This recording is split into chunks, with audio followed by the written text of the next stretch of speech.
ओम शांति दीदी।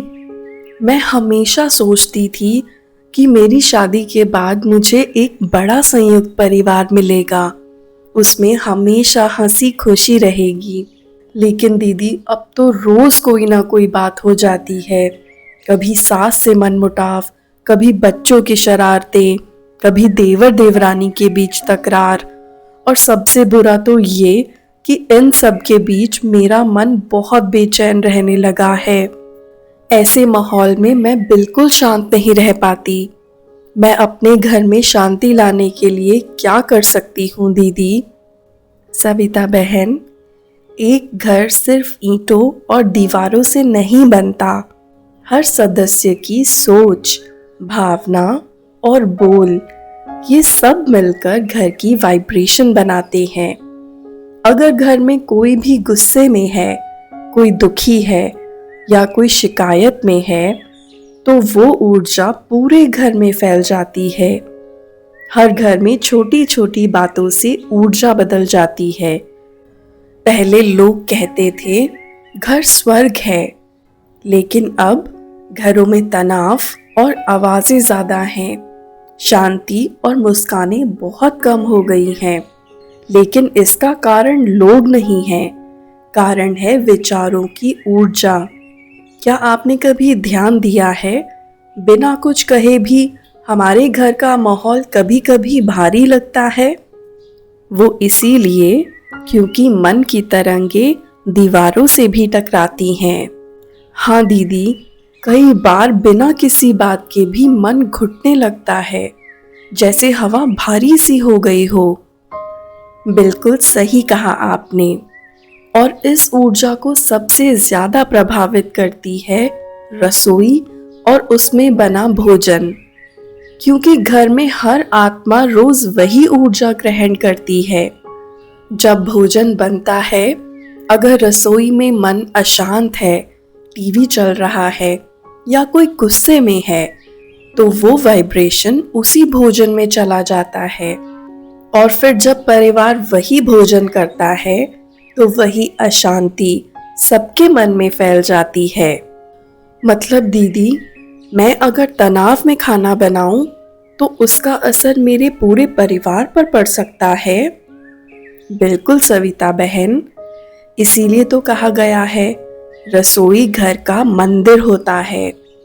जब वहाँ प्रेम, शांति और परमात्मा की याद में भोजन बनता है, तो वो भोजन सिर्फ शरीर को नहीं बल्कि आत्मा को भी पोषण देता है। एक नियम बना लो, भोजन बनाते समय ओम शांति की हल्की ध्वनि चलाओ या कोई भजन चलाओ।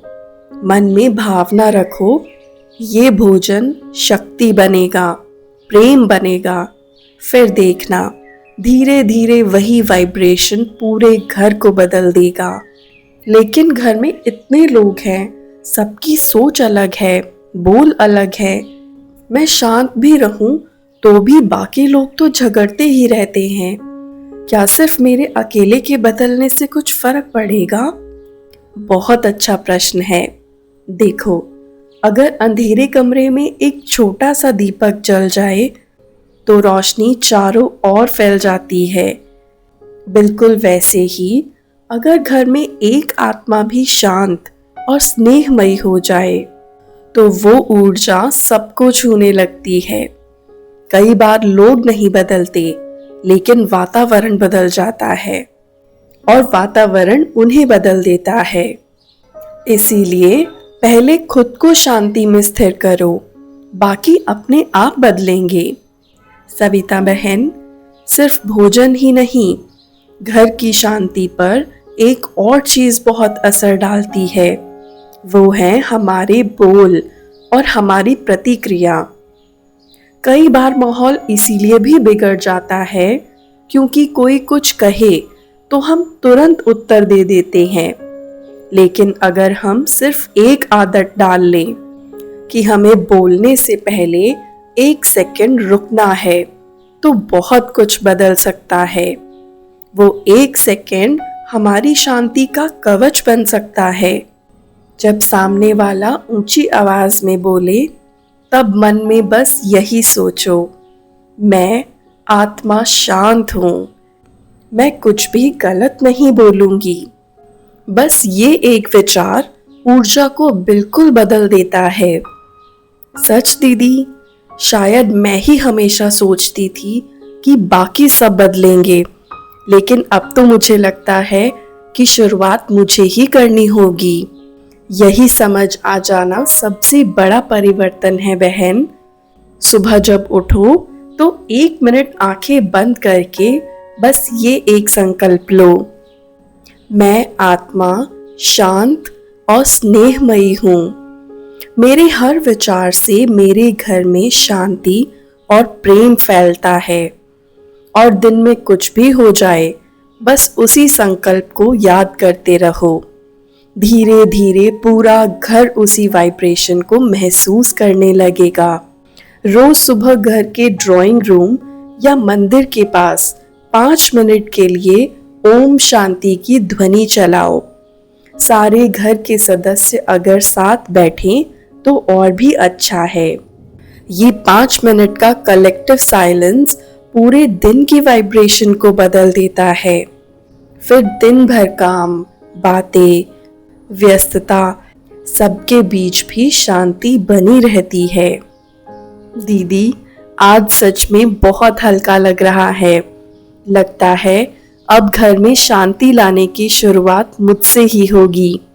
बिल्कुल सविता बहन, जब आत्मा शांत होती है तो घर मंदिर बन जाता है, और जब घर मंदिर बनता है तो परमात्मा उसमें स्वयं बस जाते हैं। अगर आपको भी ये वीडियो अच्छी लगी हो तो ये संकल्प अपने मन में दोहराइए और नीचे कमेंट्स में भी ज़रूर लिखिए, ताकि ये शब्द वाइब्रेशन बन जाएं और हर घर में फैल जाएं। मैं आत्मा शांत और स्नेहमयी हूँ। मेरे हर विचार से मेरे घर में शांति फैलती है। ओम शांति।